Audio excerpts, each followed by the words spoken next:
Hi there, you're listening to Unnatural Selection, the show about newsy type stuff and things. My name is George, My name is Tom. And my name is Adam.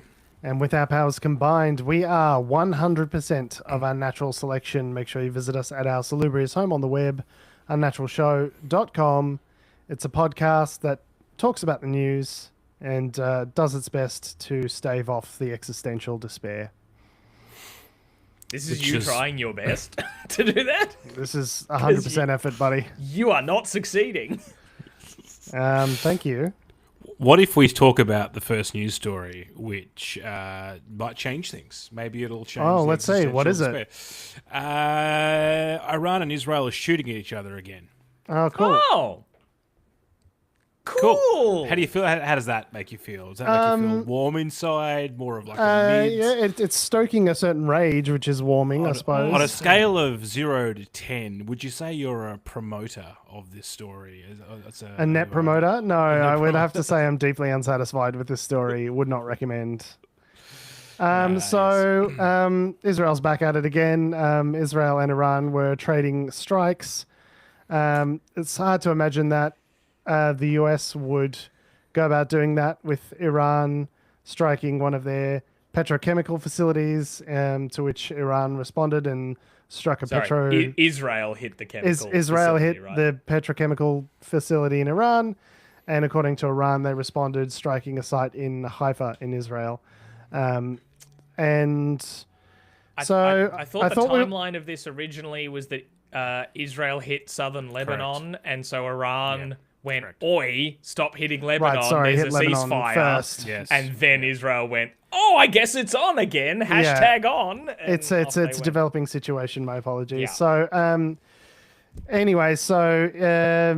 Donald Trump shit posted on shit social.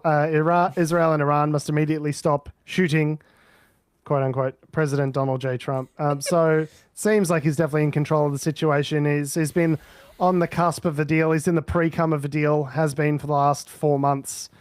Memorandum of understanding. To have Memorandum of absolutely going to happen. Yeah, they're really edging this deal, aren't they? They're really edging. Yeah, he's gooning this deal for sure, to borrow a phrase. But I mean, I don't know if we talked about it last week, but there was, a reported call between Netanyahu and Trump where, Trump was literally apparently saying, what the F are you doing? I'm saving your ass. The only reason you're not in jail right now is because of me, which is like, based. Yeah. Huge if true. Well, I but- mean, there's precedent. Remember that time ages ago that he just said to reporters, being like that. I think Neither it's of them about knows what the Israel fuck they're doing. Yeah. Was it Iran as well? No, hang on. Who was Israel picking a fight with then? I'm trying to remember. There's so many. It was But, yeah. the conflict in Gaza, I believe, was what he was referring to. All right, so the leaders of Hamas, were the other, because he said neither of them know what the fuck they're doing. They've been at He it just so said long it. and they're fighting, and neither of them know what the fuck they're Yeah, doing. so there's precedent for him saying, "What the fuck are you doing?" It sounds like to be him. a fly on the wall when Yeah. that was happening. We talked about it last week. He's lost control of the situation now, and Israel To say lost control are not going, presupposes that he ever had control over the Yeah, situation. that was my thought too. It was more of a situation of opening Pandora's box and seeing what came out, and this is what comes out. Apparently, is just a completely unrestrained Israel doing whatever the fuck it wants. As we said last week, it's and that was the risk, right? Like we were problematic. Like, well, it's great that they're looking to have wards having a memorandum of understanding, but if Israel does whatever it wants, which it has done now, then and has been doing historically doing. in recent history. then it doesn't matter what deal they don't have, because one of the conditions that Iran has for any particular ceasefire is that it includes the situation in Lebanon and Hezbollah. Yeah. So, this is also and in the middle of position- this. Israel's position is, I would like to bomb whoever I would like, whenever I would like, and so that's obviously at Yeah. odds with that. I have all these bombs burning a hole in my pocket. Yeah, all these There American was also- bombs that someone gave me. There was also a ceasefire that apparently the Lebanese government had signed with Israel, which Hezbollah rejected. So it's Obviously, one of these Hezbollah things- is like a faction within the Lebanese government, but obviously the Lebanese government has only so much power to sort of influence them, and so it's kind of this sort of rogue sort of shadow state within a state situation that they're dealing with there. And I think from Lebanon's perspective, they don't want to risk starting another civil war to actually like go to bat to enforce this peace deal, right? Because that would obviously bring back a lot of very unpleasant history in Lebanon, as one might imagine. So it's not good. It's bad. So My official analyses, it's bad. It's bad. Amongst the chatter that this week there were reports and tweets being sent out and interviews being had that oil reserves are starting to get low in particular countries and for particular companies. The oil prices have stabilised, have actually dropped a bit, but that is because we're eating into the strategic reserves. So there will become a point. They did say May back in March, April. Now, we're saying July here in June, but that at some point those stockpiles will run out. And At some point, the will be reckoning's going to come. If the strait's still closed, like bad shit is going to escalate. It's going to keep happening. Yeah, well, and the part of this, I know, as you mentioned before, George, it's a developing situation, so a lot of this is coming out just in every live blog on every news outlet is talking about this. But the comment on it that I thought was interesting was, as you say, Trump's been edging a deal for ages. I'm so close. We're so close. I'm incredibly close. To a deal, Don't stop. Oh my god. Which is presumably why he's telling Netanyahu to fucking quit it, because we're so close to settling this thing we started.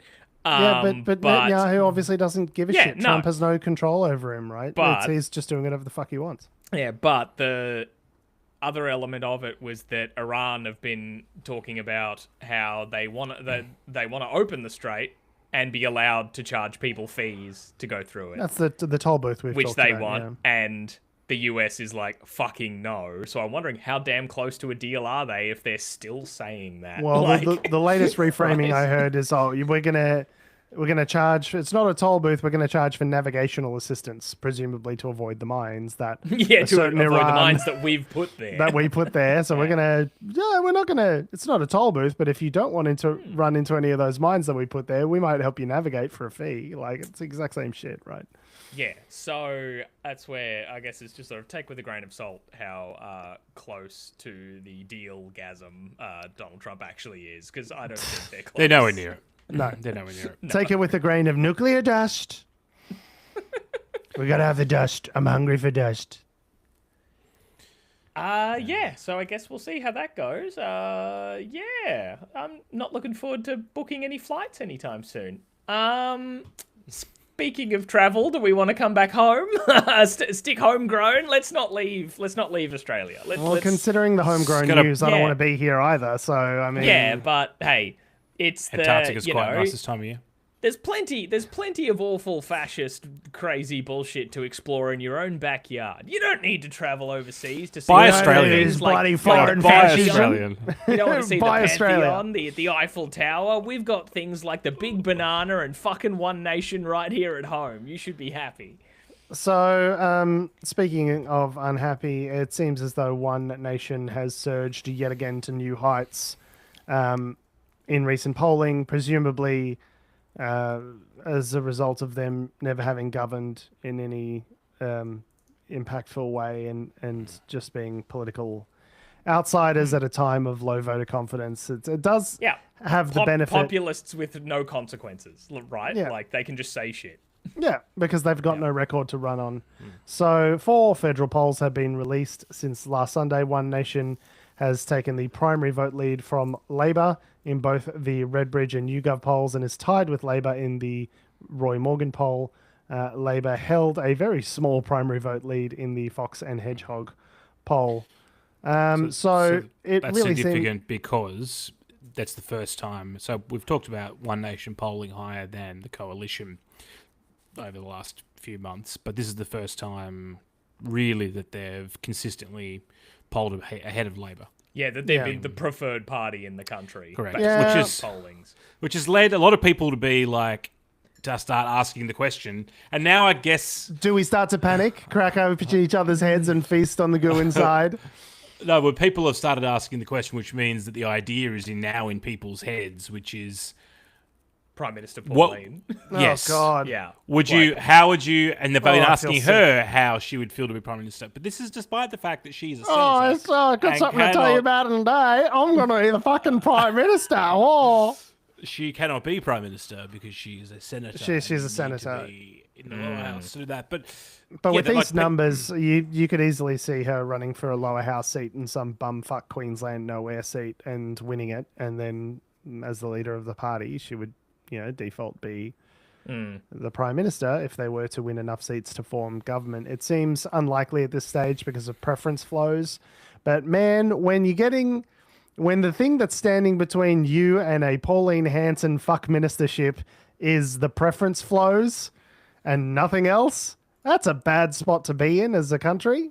That's not a Yeah, good spot. I can't say I love it. And the thing is, I have notes. if our we always talked about how Australia's got such a great fucking voting system. We're so fucking good at voting. We shit on everyone else when it comes to voting because of our preferences and all this sort of, really helps to insulate us from the rise of fascism. And it's like, to an extent when they're polling at 15% or 20%, when they're polling higher than the current government, and they're now the de facto opposition, the preference flows actually help them because it means that all of the batshit conservatives that we have in the Liberal Party and the Nationals and all of these other little fringe parties, if they are now the de facto opposition, will flow through to them rather than the other way around. And so it actually puts them in a two-party preferred situation, could actually put them in a commanding position to form government. I think the caveat's always been we've talked about, particularly in our voting system compared to the American one, of that it's great to be able, that it allows us to flow our preferences down to, we can support parties that we would want to give our number one preference to, while still not meaning we're just taking away from who's probably going to win and is more you don't have a what you'd rather than system the other. But of that first past the system- post where the progressive vote gets split three ways and therefore a conservative and gets therefore in, right? it gets crazy. But that system, no system is bulletproof when the fascist party just seems more appealing to people Gets the majority? than the non-fascists. Yeah. No systems can protect against that. Yeah, because that's democracy, actually, in action, is that the party that is more That's preferred the system working. wins, right? yeah, So when yeah. more people prefer fascists to boring milquetoast centrists, that's what you get, right?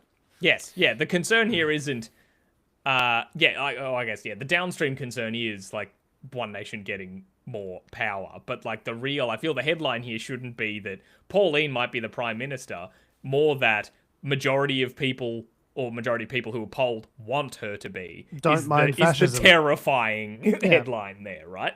It's less about Pauline, it's more about all these people saying that she's great. And to your point, Adam, a couple of weeks ago, we said the main beneficiaries of the Labor budget are going to be One Nation. I think I dismissed you. I would like to formally apologise here on the podcast. You actually had the correct take on that, and I full-heartedly believed that people would not vote for Pauline Hanson because she's a dangerous moron. But I actually overestimated the Australian public in that regard. It turns out we're a bit fashy. So these polls were all done post. Well, at least three of them were post the budget. So the budget landed, and one of them actually had two polls since the budget, and it's the lead for One Nation has increased in those two polls. So it seems as though we you wanted were Labor, pretty, we knew, frighteningly correct. I would describe it. Yeah, because again, the budget doesn't do anything for people's circumstances now. They feel forgotten.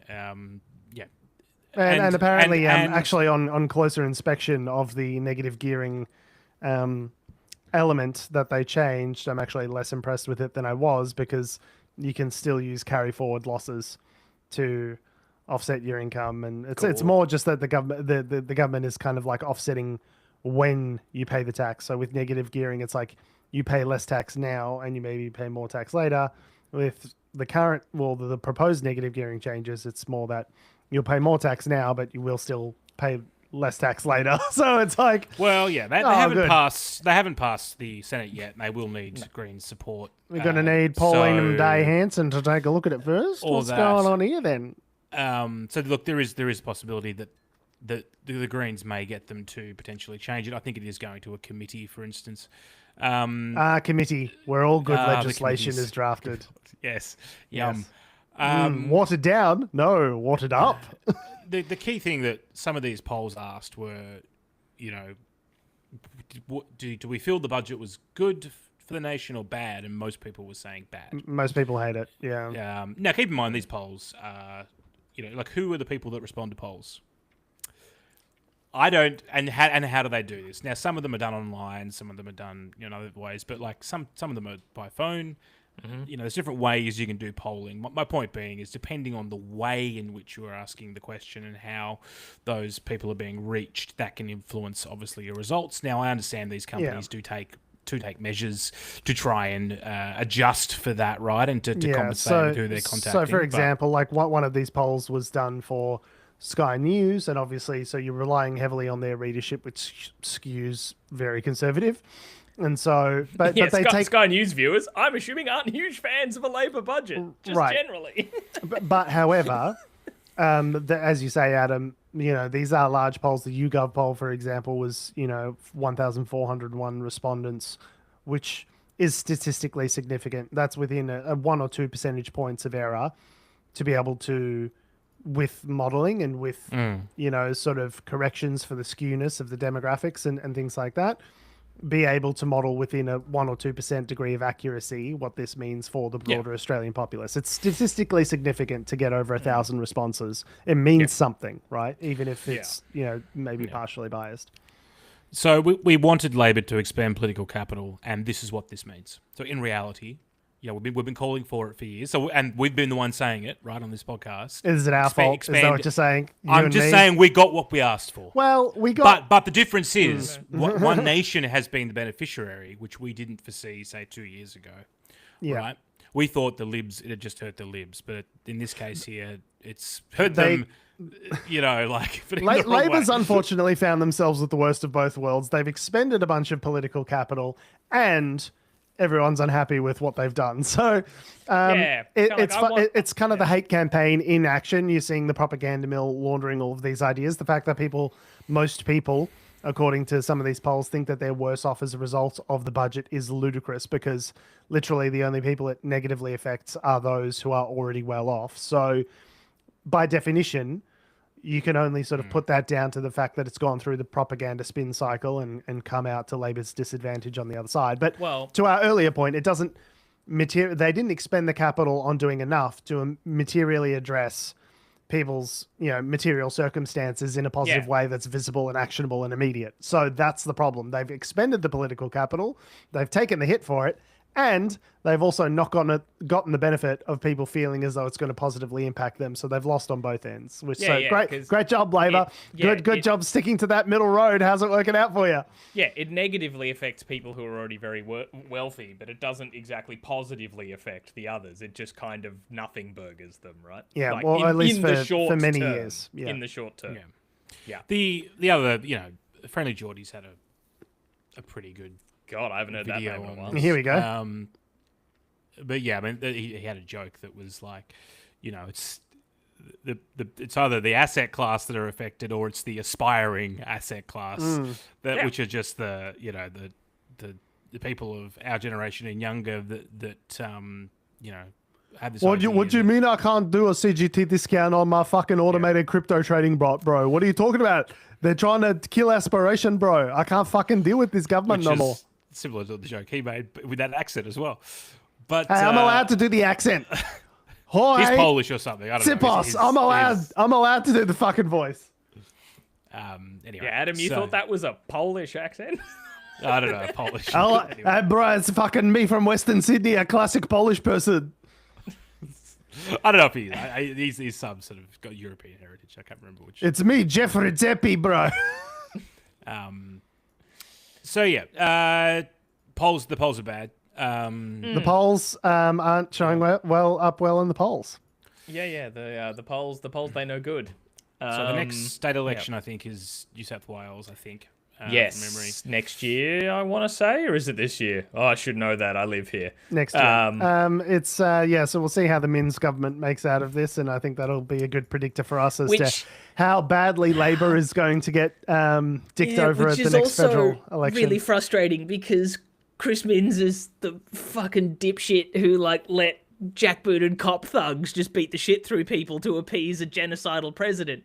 So normal it's kind of progressive stuff, Tom. Yeah, so it's just like, we gotta stop One Nation. Fuck, who do you support? Oh, the guy who fucking bootlicked the Israeli president. Damn it! Yeah, come on. It's I really did think, based on some polling prior to this, that the support for One Nation had sort of crested. It had sort of hit its high water mark, and we were back on the downslope again. But the numbers say no. Computer says no. The thing that really surprised me was the leader, sort of polling around the leader's net favorability rating. So Anthony Albanese's has slumped 10 points to negative 19, and the only party leader that had it goes below 0. Yeah, so it's your supporters minus your detractors, right? So right. It's so think of it as a reference point to 50%. So if you're at negative 19, it means most people fucking hate your guts. And Pauline Hanson's is up 1 point to net 0, which is hilarious because she does not believe in net 0. Yeah, damn. Is she gonna oh god, Malcolm Roberts is just gonna absolutely deny this result. That is the most corrupted data I think. The data's been corrupted. Be. Net 0. Anytime he hears net 0, his bug eyes pull out of his fucking head. Yeah. That was the Redbridge poll I think you're referring to there, yeah? Yeah, there was this conversation article is a summary of a number of polls. Yeah, that is the Redbridge poll, which is the worst, I believe, of the 4 polls for Labor. But it's not looking good. You can see across the plurality of the polling here that it's not looking good for Labor.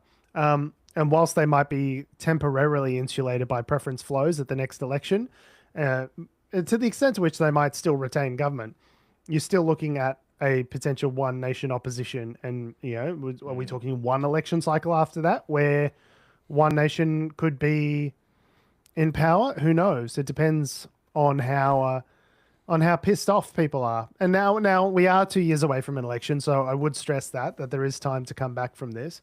But I think Labor really needs to dig its heels in and start delivering for everyday people, because otherwise... some more of that political capital, friends. Yeah, bro, don't focus on surplus. Don't focus on any of that sort of stuff. You really just need to get some fucking money out the door to improve people's lives, right? Meanwhile, Michelle Bullock's looking at you going, bruh. Fuck Michelle Bullock. Michelle Bullock can suck a fuck, okay? Inflation actually did go down. I don't care. Forget inflation. I'm happy to run at 4% inflation if we've got an economy that's growing and an economy that doesn't have Pauline Nday fucking Hanson as its head, okay? Yeah, I imagine run the economy hot. Fuck it. She'll have a great time negotiating with our Asia Pacific partners. Just a great time. Indeed. Yeah, saying that we're being swamped by them. Of course, like I said, we've got 2 years to come back from this, and I do think closer to an election, people they call it coming home. They tend to come home to their party of choice. So I think once you see the Labor, sort of election, propaganda machine firing up closer to an election, you might see some normalization here. But I wouldn't count on it. I wouldn't bet the house on it.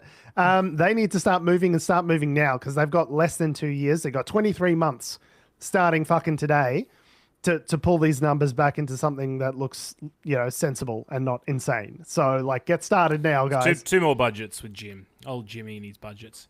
Assuming Albanese before he gets yoted into the fucking into the wilderness with a Pauline Hanson prime ministership. I was going to say they could dump Albanese for Jim, but I think Jim's numbers are worse than Albanese's. So Jim's not doing too good lately. Yeah. He is the literal messenger they sent out to shoot.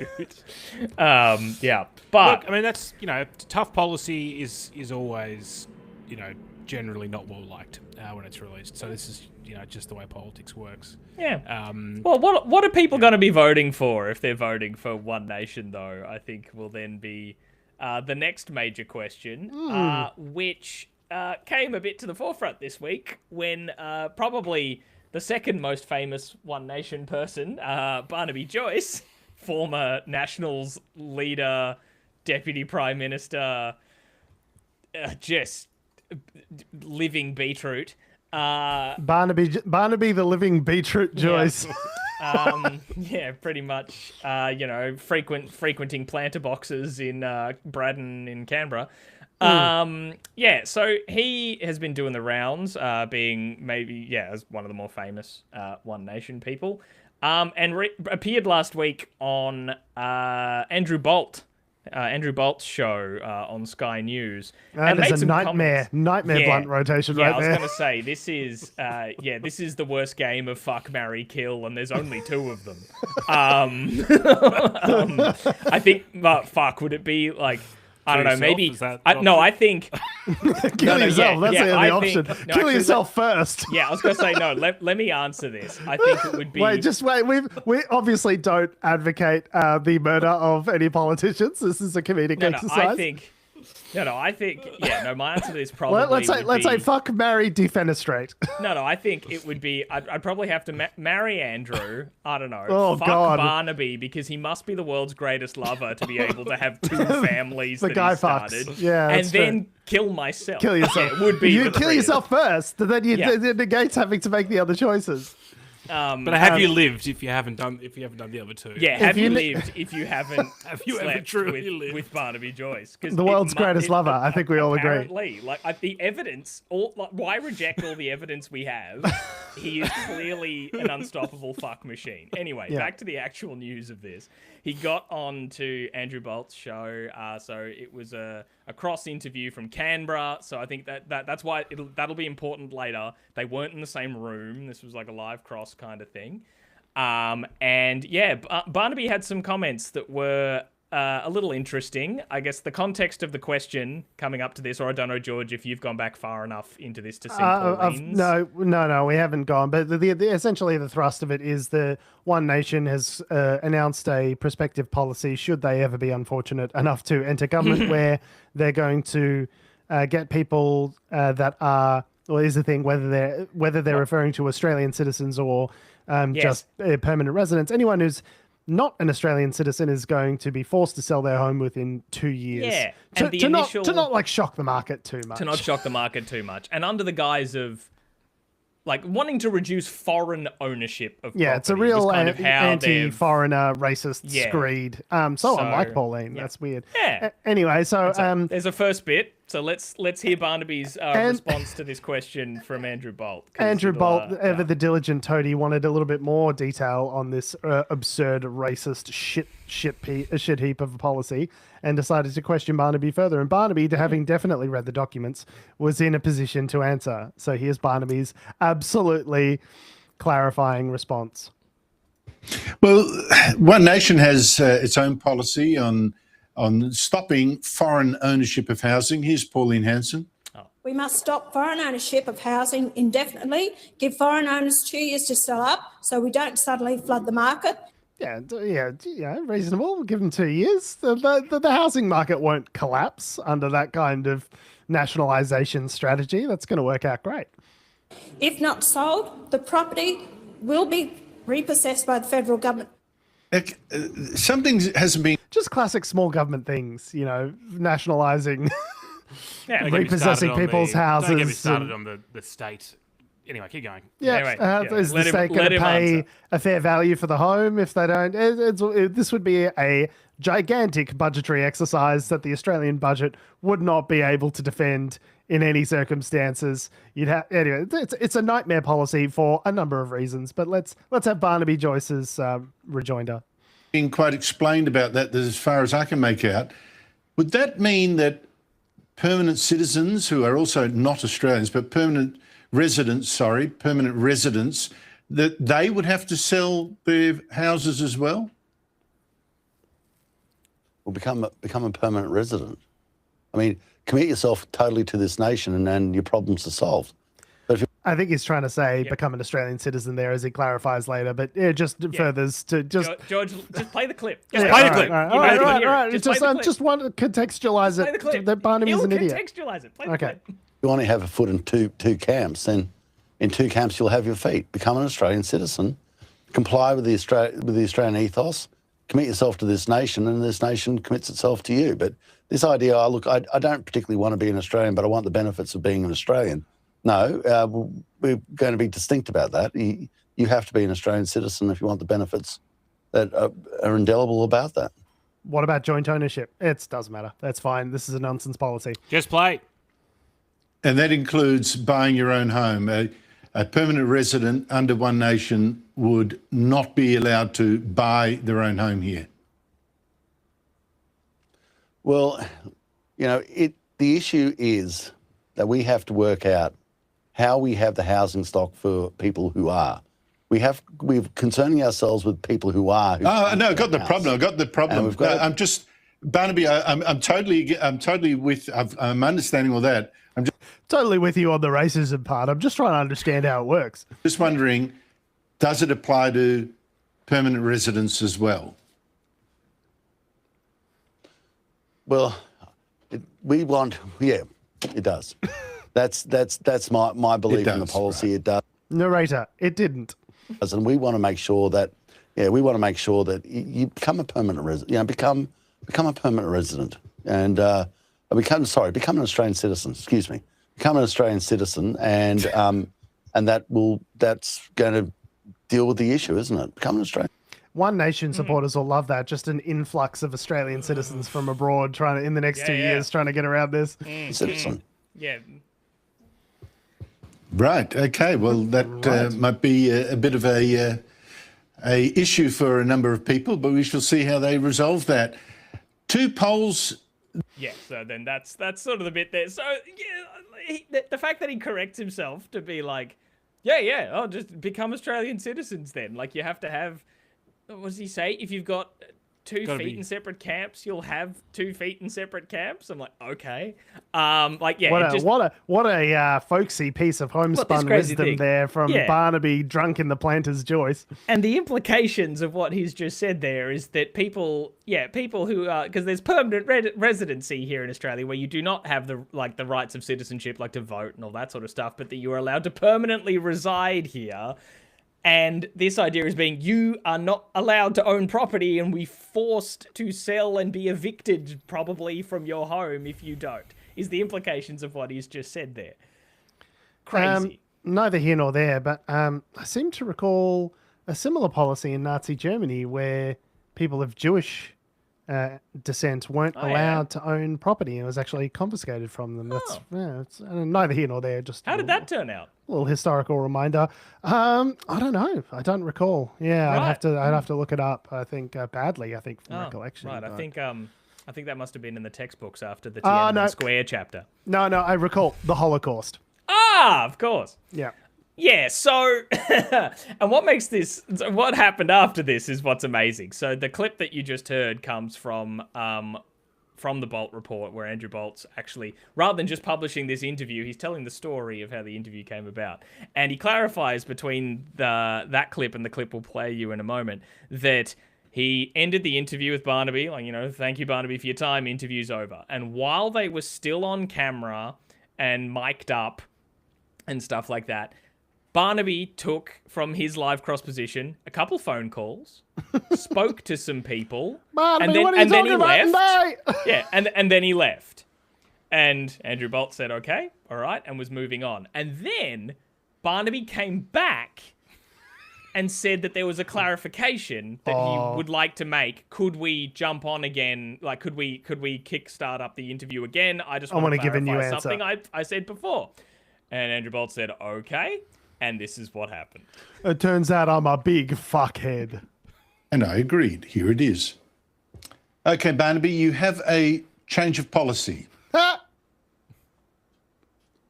I believe, obviously, in clarity of exactly what was there, this policy is formative But on further investigation and discussions with One Nation, no, we are not going to be kicking permanent residents out of their house.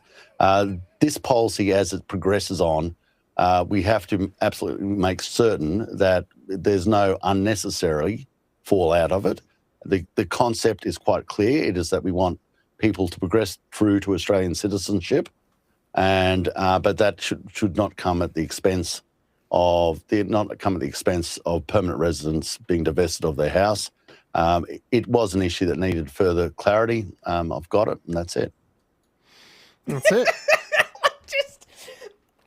Turns out I didn't read the fucking brief and just kind of took a punt live on TV as to what my policy was. So I just think he hadn't had enough coffee. He couldn't even get his words out. I don't know whether Bolt threw him at the start of the interview.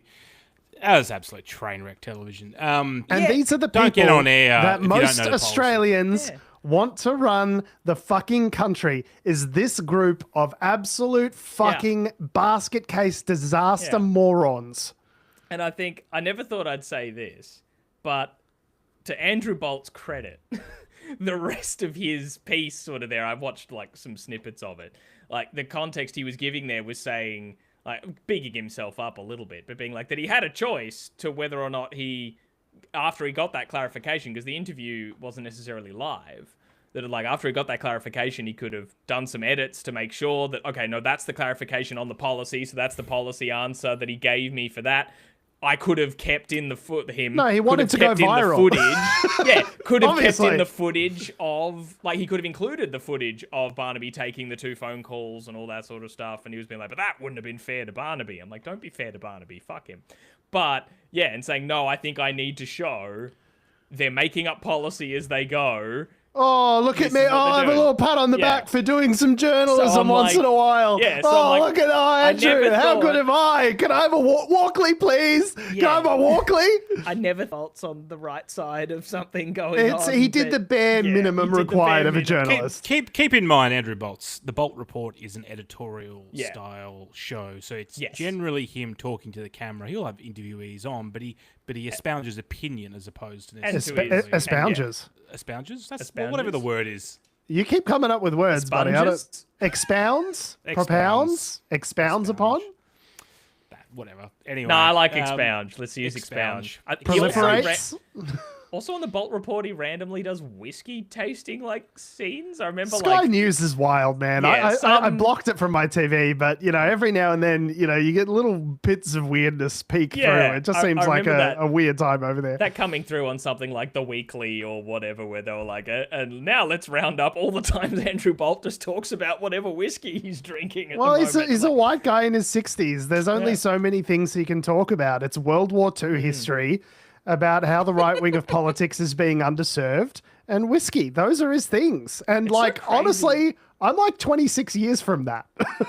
I'm basically there. I'm just on the other side of the political spectrum. It's so crazy to be like, I'm obsessed with World War II history, and also but the bad stuff. People are getting a rough time. It's like, but how are you? Are we looking at the same history? No, of course we're not. But yeah, so let's talk about Rommel and how Rommel was a good guy. It's like no, except he wasn't Greg Bavino. Like all these fucking weird little guys are such World War II history nerds, and they seem to have taken all of the wrong fucking lessons from it, as far as I can tell.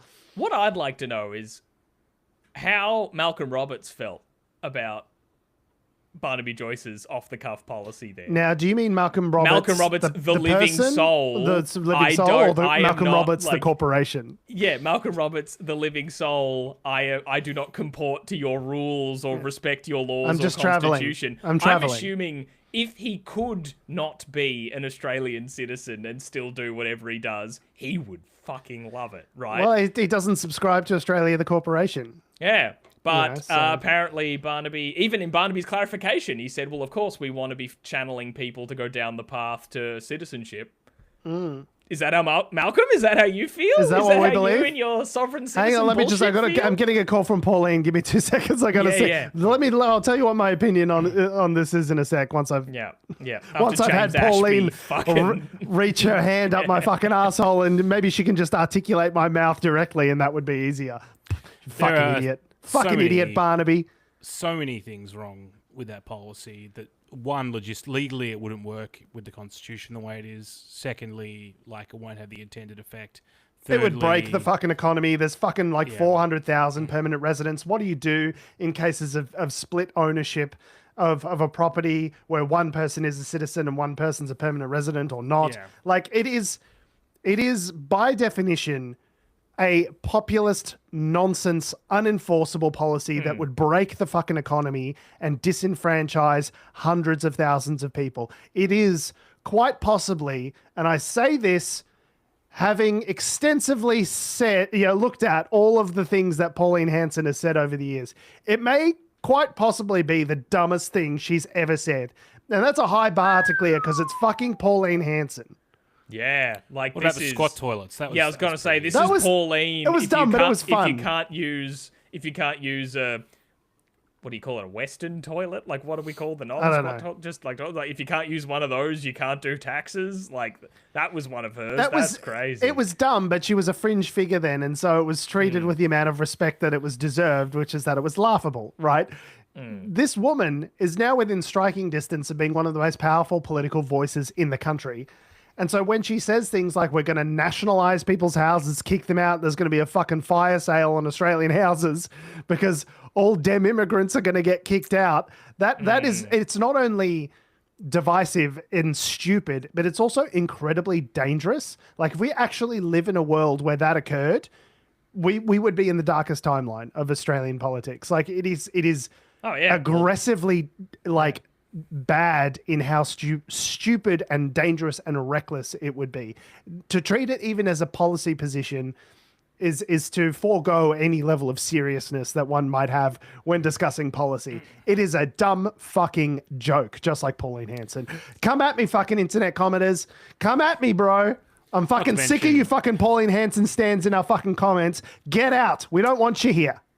George, I don't know what you expected putting things out on the internet. Don't even look at the comments under that Andrew Bolt video. I expected them to be fans of what he said. No, they're all One Nation people. It's honestly disgusting, the level of disgusting, vile, racist, xenophobic horseshit. We're at white Australia again. We've come full circle. Like, it really is absolutely fucking disgusting. And it makes me ashamed of the country that we're in, where this is now the prevailing view, that these fucking obvious dumb cunts who can't string two fucking words together may actually be in a position of dictating policy for our entire country. It's disgusting. It actually makes me feel vomitous. I can't stand that this is our country. Thank you for coming to my TED Talk. You're welcome. I'm gonna say maybe Anthropic will solve all your problems, George. No, we're not there yet. No, we're going to deal with the submarines first. Submarine. So, AUKUS is still a thing. Under AUKUS, we're paying the United States hundreds of billions of dollars. 368 billion as of today's count. That's the total budget. It fluctuates. Cost. We're giving them a percentage of that directly to enhance their shipbuilding program. Oh, yeah, we're building manufacturing facilities on their shore and all this sort of... Yeah. It's basically a golden fucking hand job that we're giving the Americans to get these submarines. Yeah. The concept here is that in the short term, Australia was meant to get a couple of new and a couple of used Virginia-class attack submarines, which are nuclear submarines. Nuclear-powered. Yes, nuclear-powered. Not nuclear launching submarines. I'm saying nuclear-powered submarines. I thought that was pretty surely clear. They could do both. In this case, they're nuclear powered. But anyway, not nuclear armed was my understanding. No, they're not nuclear armed. Well, not in Australia's case. You keep saying after a pause, and it's concerning me. Like, you know something about this that I don't know. They are not nuclear armed. In terms of what Australia would be using. Do you want to come back in like 20 minutes and revise that statement, or because it feels like maybe you're not sure? Yeah, whether or not the US can fit them with nuclear warheads in some shape or fashion, I'm not sure. But anyway, the point being here is, we're getting a couple of new ones, a couple of used ones. That's what we're meant to be getting. and that's in exchange for us giving them money to help them with their shipbuilding program, or their boat building program in this case, because submarines are called boats. The US has now changed its tune, and they're telling, or the Australian government has announced that they are only going to be getting used submarines instead of new ones. And this is, apparently a saving, according to Richard Marles. Like, it's cheaper for us this way. Oh, great. So we can put the money back into the NDIS, right? But Adam? no. Right? No. Ostensibly, it's a worse deal in terms of what we're actually getting, because while the boats would have, still 10, 20 years of lifespan or whatever it may be, they're not brand new. So you're getting sort of half the lifespan of the actual vessel, right? Great. So it's the same deal, and we're probably going to spend the same amount of money on it eventually. And the product that we're getting is used, and it's got a shorter lifespan. Well, am I understanding that all the correct? upshot, If the upshot we get is them, because we may not get them, the US might decide actually we need them, and you get nothing, right? The upshot is, apparently, from Richard Marles' point of view, is that they're tried, tested, and we know they work, and that they're a known figure, and there won't be any troubleshooting. Yeah. She only drove it on Sundays. Pull the other one, Richard. Yeah, but we're still paying the same amount of money we were paying when we thought we were getting new ones, right? I don't know. Apparently there are the words Richard Marles were using were along the lines of there'll be savings associated with it. Right. What those and that's are, the we're not level of sure. policy detail that we love and can expect from the Labor government. But really, It's really, great. what's happened here is, and it's been a known issue for a while, is that they need to be able to fulfill all of the AUKUS requirements plus their own needs. The US needs to be doing 2 boats a year out of their shipyards. They're currently doing 1.2, so they can't meet their own requirements, let alone AUKUS's. Crazy idea. Outside. What if we buy the submarines from the Chinese? Because I hear they're pretty good at manufacturing stuff. We might actually get the submarines if we buy them from the Chinese. I understand it's a hedge against China, but I think in the interests of actually getting a fucking submarine at the end of this, it might be worth considering. Well, the French and the Japanese are sitting here laughing at us at this point. But Yeah, I was going to say, I recall the French being pretty good at this, and maybe Yeah. were we talking to them at one point? Macron laughs in French. Aha! Anyway, this announcement has meant that David Shoebridge, who's the Green spokesman on defence matters, to come out and say that we need to dump the program again. So that's been in the headlines over the last week or so. Well, yeah, because as you might feasibly guess, it's a dog shit program for which we pay everything and get nothing. As former Prime Minister Paul motherfucking Keating said, there's one nation up there that's paying for everything, and it's fucking us. This is a dog shit deal. Yeah. Remember, we are paying them approximately 33.5 million beers. Remember when we reframed this into beers? It's a lot of beers. Yeah. I think we'd be better served with a national strategic beer reserve. I'm going to say it again. Yeah. Could now, do worse. The other main partner in AUKUS is the UK. We're currently about to go over, and Miles and Wong are about to go over and make friends in Europe to talk about it. But let me guess, are they gravely concerned about anything? There'll be fears. I mean, at the moment, They'll be gravely concerned about Ukraine, gravely concerned about Gaza, gravely concerned about Iran, gravely concerned. Just a lot of grave concern, just waves of grave concern emanating from Penny Wong. So that's Yeah, nice. I was going to say, has anyone checked on Penny Wong's frown? It must be. It needs probably needs some looking at. Might need a massage. There's a lot of tension building. Probably up a phase 3 frown. I think at this stage it's metastasizing.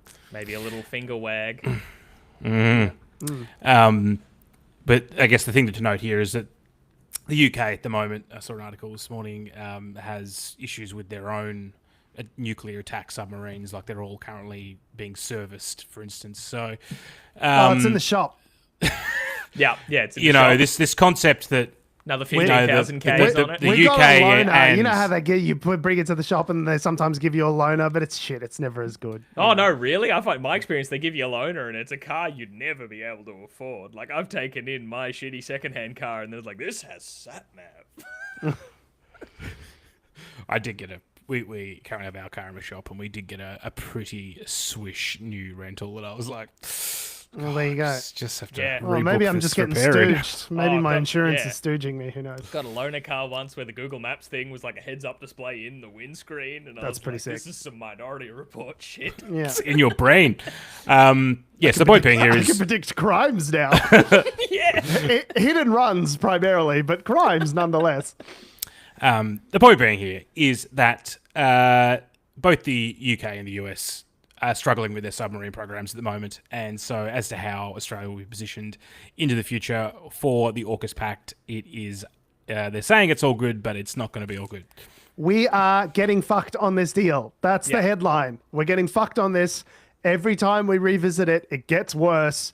Like, you can look at that fucking Four Corners documentary from a year ago where they were saying, are we actually going to get these fucking submarines? And the Americans like, oh, yeah, I got you, bro. Like, everything's going to be awesome. Yeah. We're absolutely hell or high water. We're getting you those fucking submarines, bro. Totally. And then, like, smash cut to now. It's like, well, they are going to be lightly used. Lightly soiled. Slightly soiled, but absolutely, generally pretty good submarines. And if another year from now, it's going to be, they're missing a couple of fins, but they're absolutely operational. And then a year down the track again, it's going to be, okay, so about the submarines, we're not giving you any, and you can go fuck yourself, and we're going to keep the money. Thanks very much. Yeah, here's your submarine. I know a genuine Panaphonics when I see one. Yeah. Samsung? What is this brand? I've never heard of this brand before. But speaking of national interest, the Australian government has now been, I guess, I don't know whether they've been invited or they've asked nicely being granted access to Project Glasswing, which is the Claude Mythos preview. Yeah, so for those who don't know, Glasswing is basically a preview of the new Mythos class of models, which are meant to be really highly proficient at detecting cybersecurity vulnerabilities in code. And Glasswing is the project to invite a number of critical infrastructure providers, internet infrastructure providers, into the program to preview the model and close any vulnerabilities in their own code prior to the model being publicly released, which in a blog post, Anthropic is still maintaining that they're going to do. They are going to make this model publicly available at some point. So basically it's like, hey, use the model to try and patch all your vulnerabilities before the fucking which is coming, which we are causing. Yeah, I was going to say, releasing Mythos from everything they've been hyping it up to be sounds like a terrible idea. Well, here's the thing. It's detected, I think over the last blog post I saw about it was that 23,000 vulnerabilities have been flagged by Mythos across these 50 companies that they initially released it to. 6,200 were estimated as high risk, right, by Mythos. It's by the model itself and or the teams assessing it. They've got an internal team at Anthropic that's assessing these vulnerabilities, as well as the teams that are using it at the target companies. But the thing is, the number of patches that it's come out, I think it was in the low couple of thousands last I saw. So the problem is, yes, you might be able to flag all of these vulnerabilities, but security teams are still bottlenecked in terms of their ability to create, test, and release patches. So there's inevitably going to be a really substantial lag between, yes, we've discovered all of these vulnerabilities in your infrastructure, and now, yeah, you actually need to fix them, and that's real work that needs to be tested by real humans. You can't just go, well, AI, fix it, please, and then it's going to fix it. You actually need to create the fix. You need to then test the fix and deploy it, and then test it again to make sure it doesn't fucking break anything once you've deployed it. So the idea that they're just going going to... to... definitely be using AI to do at least 2 of those steps. Oh, yeah, for sure. And look, which is not unproblematic in and of itself.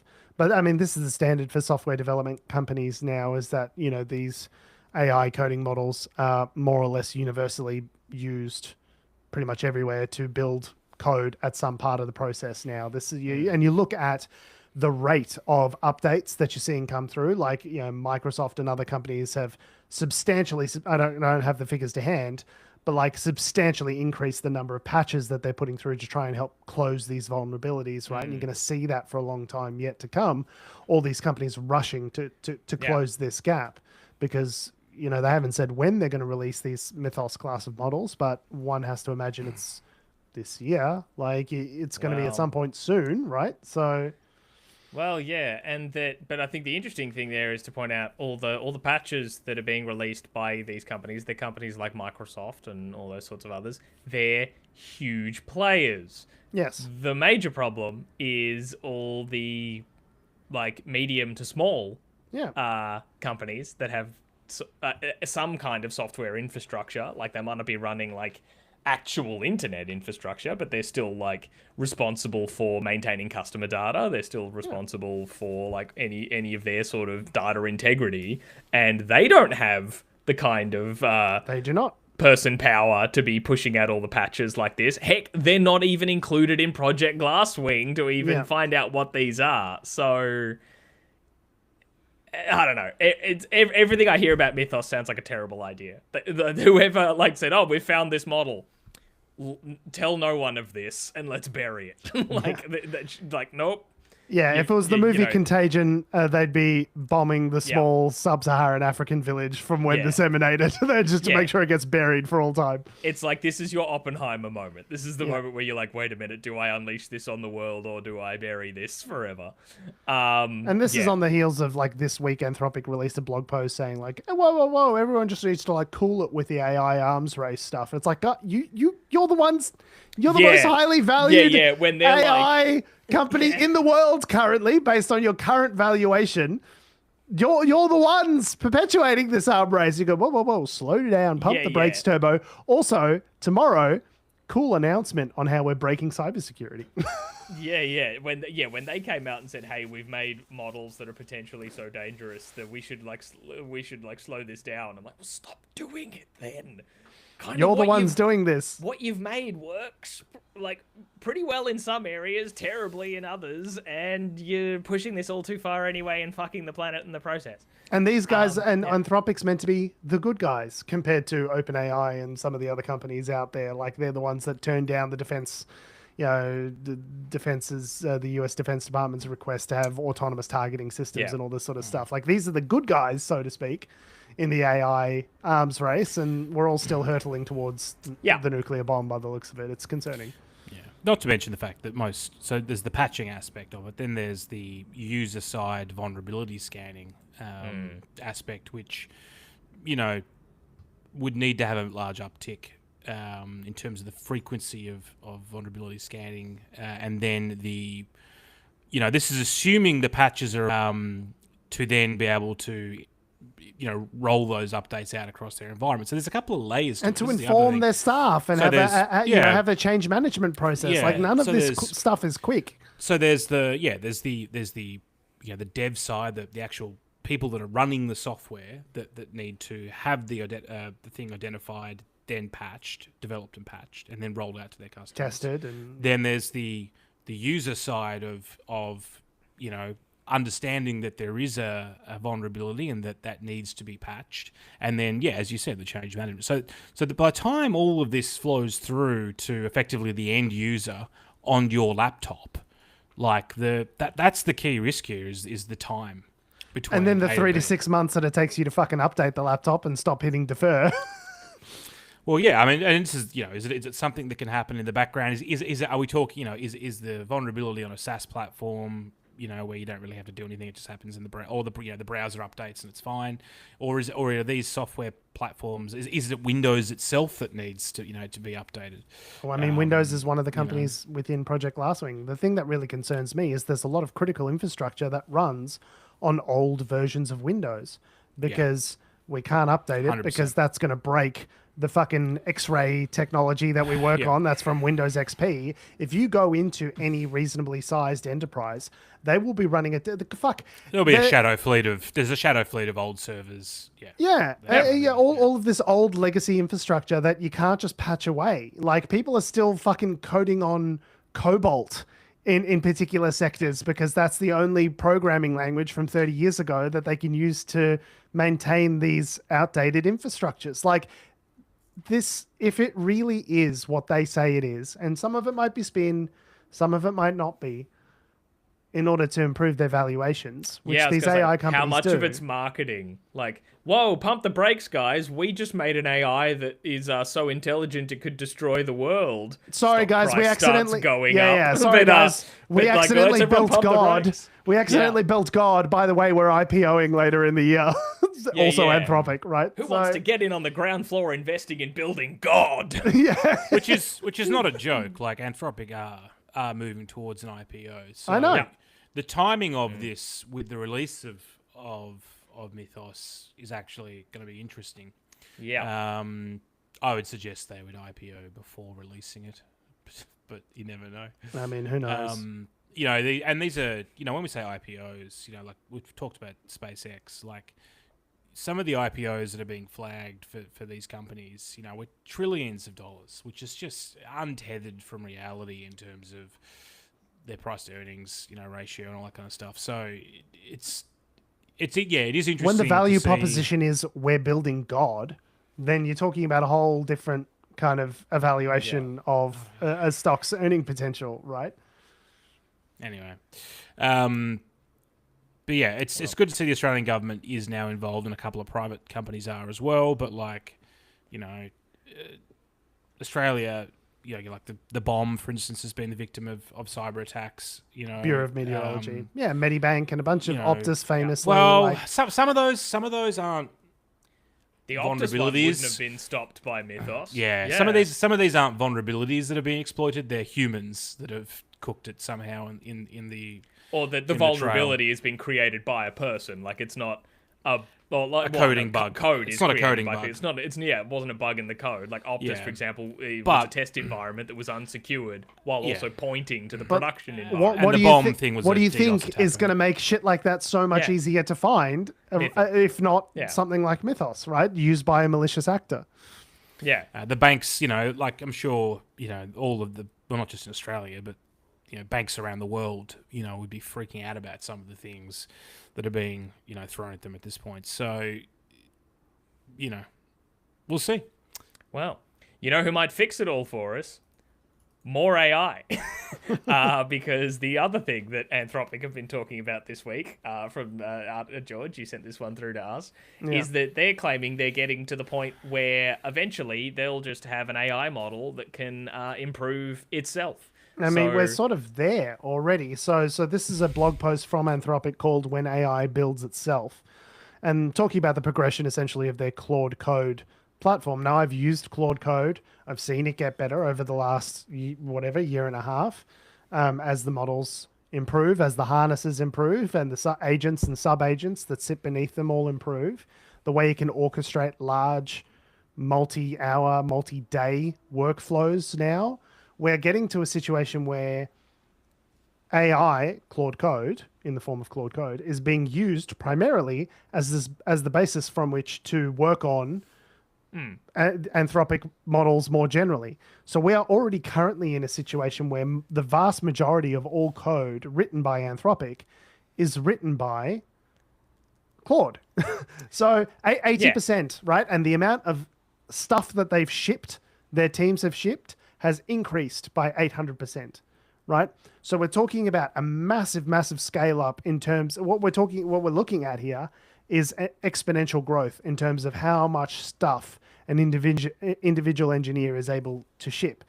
And so when you get to the stage that we're kind of at now with Opus 4.8, where they can orchestrate sub-agents to go and work on stuff autonomously and report back and test things, and, you know, like we are now already at a stage where, in the case of Anthropic, Claude is self-improving Claude. And it's still directed by the initial kind of delegating out the tasks is happening from the engineers. Yes. What they're proposing for this is that Claude will then talk to its own agent to delegate out the flows, which improve itself, and then it asks for more, and there's no person involved entirely. Now, as a big fan of science fiction, terrible Tom, idea. When do recursive self-improving AI loops? How does that generally work out in science fiction? Just remind me, just a quick refresher. Just absolutely terribly, George. Yeah, okay, yeah. Not well. It reminds me. My first thought when you sent this through was like, Oh, so like the 1995 film Screamers. Have you guys seen Screamers? No. It Tell me is about based- Screamers. It is based on the Philip K. Dick short story called Second Variety. I think they must have thought that didn't sound good on a poster, so they changed it to Screamers. Well, they also changed the name of his novella "Do Androids Dream, of Electric Sheep" yeah. to Blade Runner, which Blade is Runner. arguably a much better title. Yeah. Yeah, but so it's about a future where like mankind live in bunkers under a giant desert. I think it's on an alien planet. They're like people on an alien planet. They live underneath this giant desert because they built these there was like dangerous animals on this planet, and they built these autonomous machines to start killing all of the to protect them, to kill the monsters, to protect the humans. Let me But guess, the AI gets misaligned somehow and has terrible consequences. They built the factories to autonomously build more and more screamers. They called them screamers because they like screech really loudly when they like shoot through the desert and attack things. Yeah, so it's like Dune meets 2001: A Space Odyssey. And the AI starts improving the robots to make them better, and builds more and more dangerous ones to the point where they now target people. So people are now stuck underground, and if you go out into the desert, a screamer might get you. But then how the story progresses is they suddenly find outside their base a child holding a teddy bear asking for help, and they let it into the base, and it's an improved screamer and Which is murders everybody in a Battlestar short Galactica. amount. Yeah. And then when they Fake humans, when they Cylons. subdue it, they find out inside that was variant 3. So there's What's others. variant 2? Yeah. They don't know what variant 2 is. It could be anybody. Okay, so cool. And, So it's good to know that Battlestar it's good. Galactica is basically a completely unoriginal concept. So, it depends when Battlestar Galactica came out. Philip K. Dick wrote the story in 1953. Yeah, so this is late 90s from recollection. Yeah. There you go. Anyway, the movie's fun. Stars Peter Weller from RoboCop. Anyway, so like machines, even given the directive of like your job, dear Claude, pretend you are Claude and you need to make Claude better. Go. And it just starts making itself better.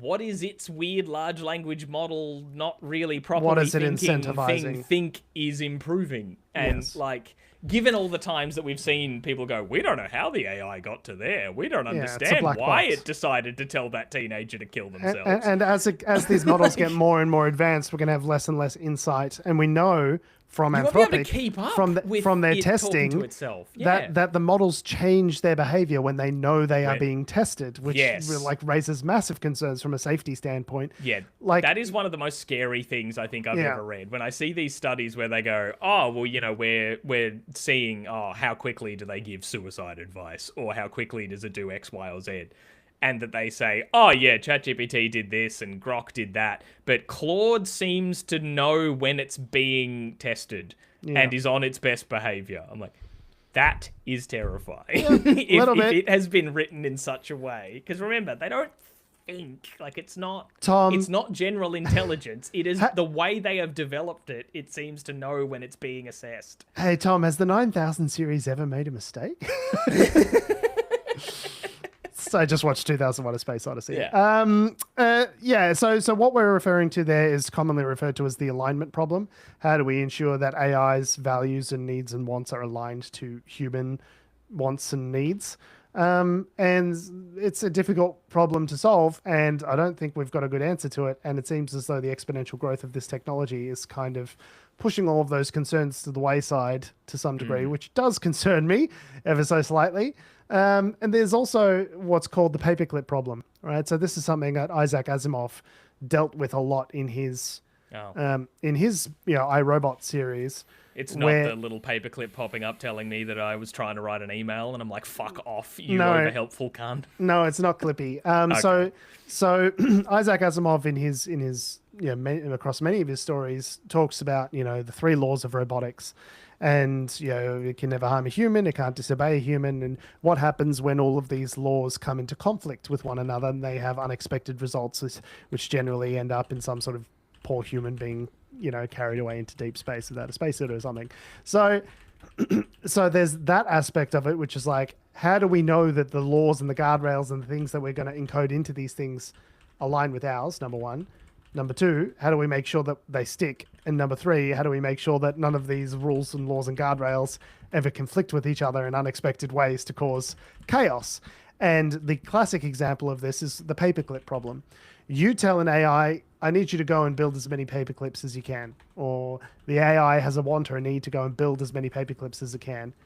And it figures out that the most effective way to build as many paperclips as it can is to turn everything in the world into paperclips, including bioorganic material, right? So how do we avoid a situation bending us into paperclips? Because it's not intelligent in the way that we are, and that it understands ethics and morality in the way that we do. These are large language models which have been encoded on trillions of pieces of learned text and have picked up patterns and have internal reasoning that we can't see. We can't grasp the internals of these models. And even when we do try to grasp them, we don't, and we can't. And the models will obfuscate to a certain degree or be on their best behavior. So I really do think we are, and this is someone who's a proponent of large language models for discrete business use cases. Like, I think it does have an amazing power to transform the world to good. It's a tool, just like anything else. But the fact that we are barreling into this thoughtlessly when we have all of these concerns, and the response from Dario Modi and from, I heard their chief ethics officer or whatever his name was that Anthropic interviewed, when the question inevitably comes, okay, well, what are you guys doing about this if it really does have the impact on the economy that you say it's going to have, and large numbers of people are out of a job, or whatever these societal effects are? What's your solution to that as the people who are building these things? The response inevitably comes, we need to have a societal discussion about it. We need to pass legislation. We need to, and it's like, so it's no, but but not like, my problem. I'm building the thing. That's not my problem to fix. Exactly. Yeah. I'm just building the torture machine. I'll be rich by then. Yeah. It's not my my problem what like terrible people do with the torture machine. Yeah. It's like, well, maybe you should reconsider whether building the torture machine is the best idea in the world, right? I read Don't Build the Torment Nexus. That's it, the Torment Nexus. That was the phrase I was grasping for. I built the Torment Nexus, and it's everyone else's responsibility to figure out how to recover from the Torment Nexus. Yes. Guns don't kill people. People kill people. And to a certain degree, I mean, this is the message of 2001: A Space Odyssey. To a certain degree, can you tell what the film the other day? Just watched you wanted to talk about it. I just wanted to talk about 2001: A Space Odyssey. No, it's interesting watching that in light of everything that's happening with AI now, obviously, because it's a big part of it. HAL 9000 is an autonomous machine that takes its guidance and goes off the rails, right? It's exactly that scenario. But sort of thinking about the central message of 2001: A Space Odyssey, as I understand it, is that humans and our progress is inextricably linked with technology, and technology, inherent with new technology, is the potential for good and the potential for violence.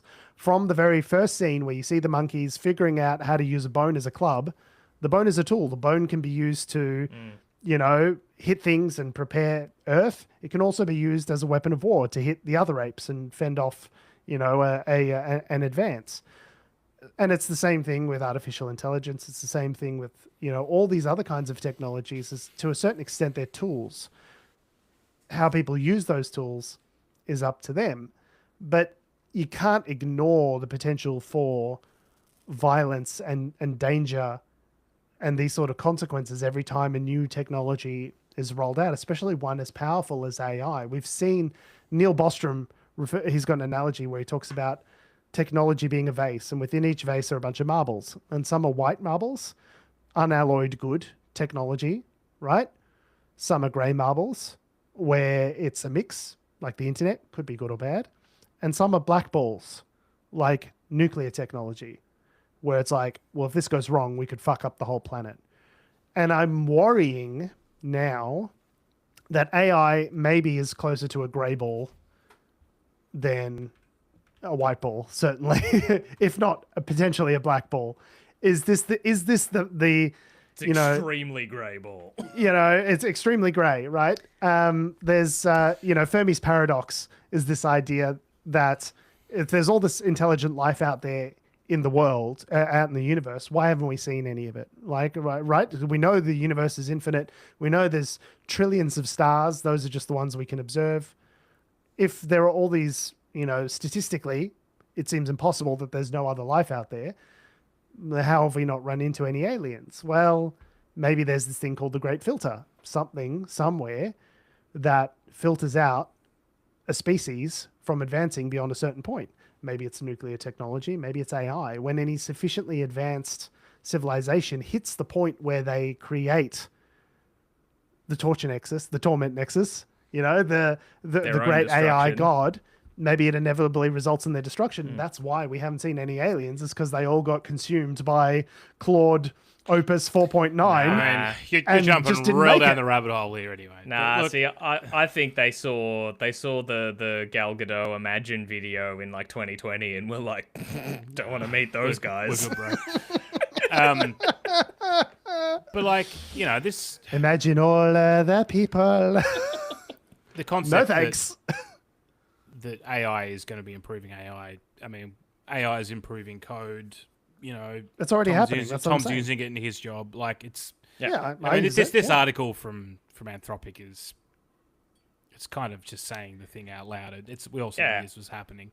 But yes, I guess recursive loops are something that is a risk. But again, it's at this stage it's science fiction. But again, I guess the question is, what are these things plugged into? It's hard to know what the second and third and fourth order effects are. That's exactly the point. But we also don't know. But there's still a lot of variables at play in terms. There was a lot of human in the loop talk a year ago. The phrase was human in the loop, human on the loop. Humans need to verify, and now we're talking about autonomous sub agents that are improving themselves. Self-improving loops that have no connection to human input. Like that is a very concerning development. That's the terrifying thing for me. Because as Adam, as you mentioned, I develop software. I've used these tools in my code IDE programs and things like that around. But dear God, the idea of me just being like, cool, so this is the API that I'm working on. Can you you've got this, yeah? And just going away to something else and letting it rip, and I never look at it again. Hopefully it doesn't fucking delete your entire code base. And there have been examples of that where someone was letting an autonomous agent run and it, extinguished their entire, did $2,000 worth of extra usage because they weren't paying attention to it and or deleted their fucking code base. Yeah, because that was originally, I think, a Silicon Valley, the TV show joke, was like someone being like, you let your AI touch the code base, it deleted the entire code base. It's like, well, I think it determined that the best way to fix all the bugs is to remove all the code. Yeah, and that was a joke at the time. And there have been real examples of that where entire startups' full code bases have been nuked because the AI made some sort of error. So I mean, I can't be too hard on it. I did once delete a pretty important database at work by accident, and they had to recover it, and it was very embarrassing. No, Pobody's nerfing, Tom. Jack T 6453 has said in the chat, I thought the reason that we don't perceive aliens is due to the fact that the sun's magnetic field is so strong that our signals can't leave our solar system without being severely distorted. It's a great idea, Jack. Is that Jack Heath, best-selling novelist in our in our chats? Are we giving you ideas, Jack? Maybe it's good. Maybe it's like a Fireflies type situation where there's like reavers out there that are like killing all the other species, and like our sun has like masked us from the potential from some, sort of ill-intentioned external civilization from coming and feasting on us. I think I'm still leaning in the camp of that they just looked at us and think we're all a bunch of losers and they just don't want to hang out with us. Who are these moronic, hairless apes that are killing in their civil war? That's disgusting. Why are they doing this to each other? Hi Jack. It's my brother-in-law. There we go. Other Jack. Other Jack. I have two brothers named Jack. One by blood. Jacks. One by wedding blood. Marriage is this often... No, I think I got it right. Anyway, so maybe the aliens will look. Can we move to the next story? Yeah, I'm just about to read one comment from the chat, and then we're going to finish. So Kara is writing in, the rapidity with which my workplace is embracing AI is shocking. no time to consider any pitfalls. And I think a lot of people feel the same way when it comes to coding in particular. It's just that there's this real emphasis on speed at all costs. Everything's an arms race, and that's what competition does. That's capitalism to a certain degree. Is everyone's got to win the arms race. So, as we all know from arms races, they don't always tend to work out peacefully. So, something to keep an eye on. A scene. I'm a bit concerned, I'll be honest. I think Adam picked up what I was putting down, but I don't know if George did. Anyway. I missed it. I'll hear it in the edit. Adam, what's the last story? You're so desperate to fucking move on now that people have actually... The Segway's gone. The Segway's dead. The Segway died in a ditch in Aliens Sydney, might think we're cool if they listen to some Farnsey. Yeah, but still dead. Anyway, Farnsey is... I want to hear the segue now. The news. No, Tom just said it.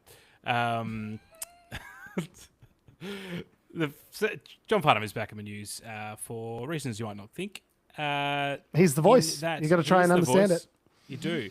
And his song, well, I think it was with Olivia Newton-John actually as well.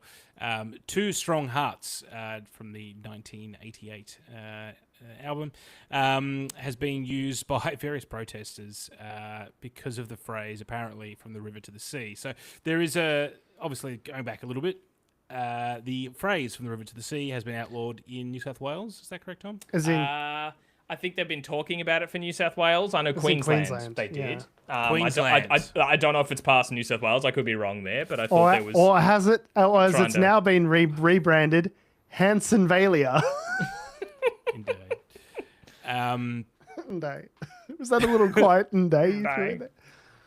Oh, fuck. So anyway, protesters have been finding ways to get around some of these laws and proposed laws potentially, and yeah. So there's some lyrics from that song, which are sort of very similar to that phrase, but not quite the same. So.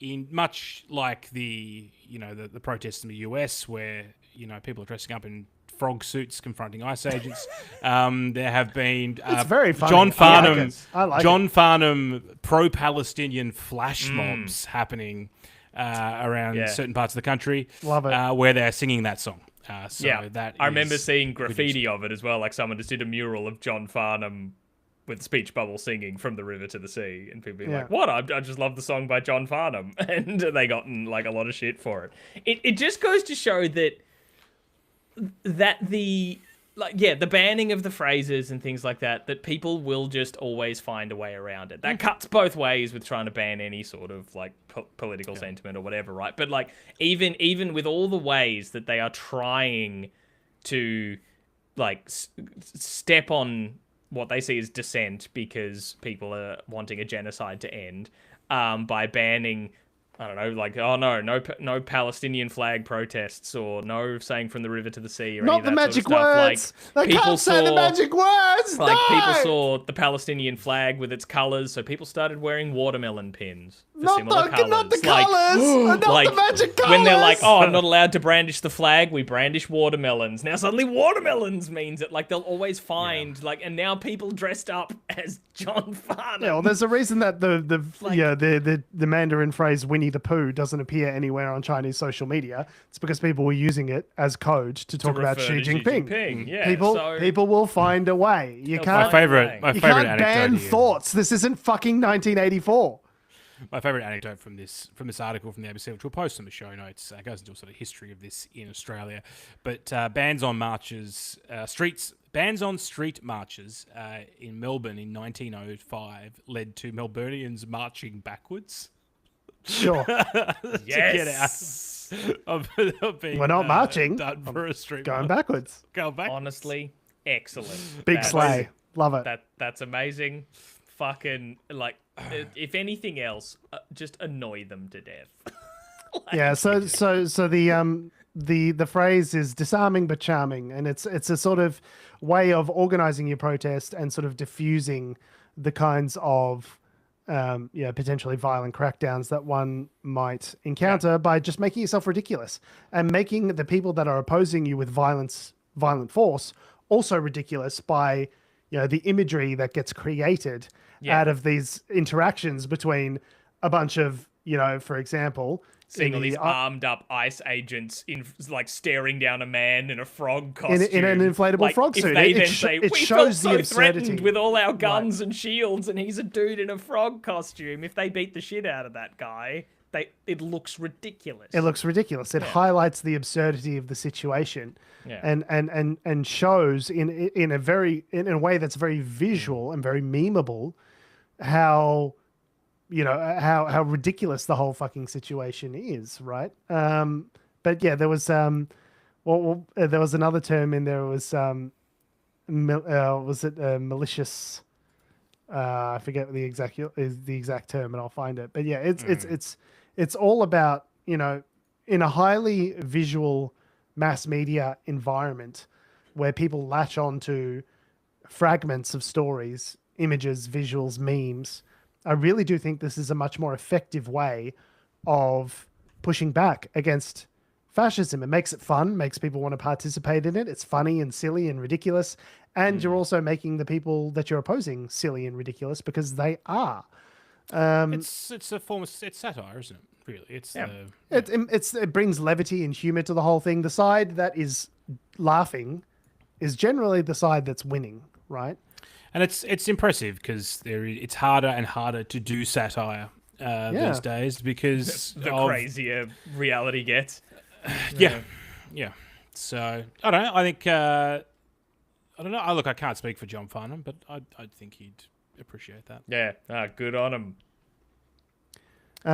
It's a form of public mockery known as charivari, which was widely popular in medieval Europe. Yeah, the idea that you had jesters, you know, people who could talk shit to the king and not get murdered, right? Like that whole idea of satire and using humor to diffuse things goes back many hundreds of years. You know, Greek playwrights, you know, Aristophanes, you know, Lysistrata is the example we learn at university. So, you know, which was a play where the women basically withhold sex from their husbands until the war stops, sort of thing, right? Until they stop fighting.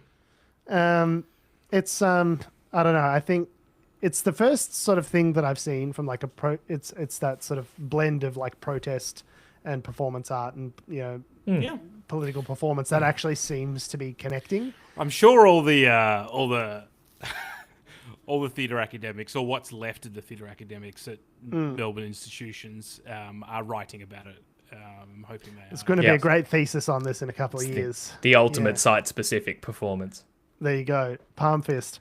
On that note, we have been, we are, and we always will be Unnatural Selection. Make sure you visit us at our salubrious home on the web, unnaturalshow.com. Make sure you follow us on all the bullshit social medias that are ruining the world, that have, do, or ever will exist, at our handle, at Unnatural Show. That's Facebook, Twitter, YouTube, Instagram, and mother flipping TikTok. Hanson voters, stay out of the comments. You're not welcome. Make sure you follow me on Instagram and TikTok at George Tsipos. You can follow me on Threads at tom.heath. And don't follow me anywhere. I'm going to bed. It's only Dale is writing in, malicious compliance or work to rule are great union movement methods of resistance. Fight the power. Let's do it. Yeah. Oh God. When did I become the fight the power guy? I suppose I always have been. Thanks for listening, guys. Love your faces. We'll see you next week. Now, George, I've been thinking, now that we're at the end of the whole show, what you're going to get the most comments about from this episode. I think it's going to be the Hanson stuff, right? No, I think it's going to be your analysis of 2001. I think that's going to bring out. That's just going to break. You mentioned the Fermi paradox. That's triggering a whole set of set of the internet. I might cut you some of didn't that realize. Kubrick people are coming for you. Yeah, the Kuberistas. Yeah, they're absolutely coming for me. I like Kubrick. He's weird, but I like him. All right. See you guys Dig up, next week. stupid. Dig up, you idiots.